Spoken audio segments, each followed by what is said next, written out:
അല്ലാഹു അലൈഹി വസല്ലം പഠിപ്പിക്കാത്തതായ ഒരുപാട് ദിക്റുകൾ പുതുതായി കൊണ്ടുവന്നിട്ട് അതല്ലെങ്കിൽ പഠിപ്പിച്ച ദിക്റുകൾ തന്നെ അത് പ്രത്യേക എണ്ണവും വണ്ണവും പ്രത്യേക സമയമൊക്കെ നിശ്ചയിച്ചിട്ട് ആളുകൾ ദിക്റിന് വേണ്ടി കൂടിയിരിക്കുന്നുണ്ടെങ്കിൽ അത് ബിദഅത്താണ്. ഈ റാത്തീബുകളിലൊക്കെ അതാണ് സംഭവിക്കുന്നത്. ഈ റാത്തീബ് എന്ന് പറയുമ്പോൾ എനിക്ക് ഇപ്പോഴും ഓർമ്മ വരാറുള്ള ഒരു സുഹൃത്ത് മുമ്പ് ഇവിടെ ഉണ്ടായിരുന്ന സമസ്തയുടെ ഷിർക്ക് ബിദഅത്തുകളിൽ നിന്നൊക്കെ രക്ഷപ്പെട്ട് സൗദി അറേബ്യയിലേക്ക് എത്തി. അവിടെ ഒരു ജോലി കിട്ടി.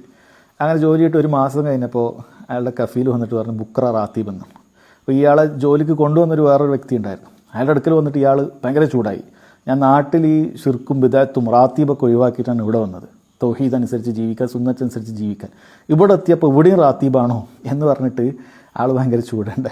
അപ്പോൾ മറ്റേ ആൾ പറഞ്ഞു കൊടുത്തു, അവിടെ ഉദ്ദേശിച്ച റാത്തീബ് എന്ന് പറയുന്നത് സാലറിക്ക് റാത്തീബ് എന്ന് പറയാറുണ്ട്. പക്ഷേ ഈ സാധു വിചാരിച്ചു ആ റാത്തീബ് എന്ന് പറയുന്നത് നാട്ടിലത്തെ റാത്തീബാണെന്നാണ്. അപ്പോൾ നാട്ടിലത്തെ റാത്തീബ് അത് ബിദഅത്താണ്, പാടില്ല. ഗൾഫിലത്തെ റാത്തീബ് സാലറി അനുവദനീയമാണ്.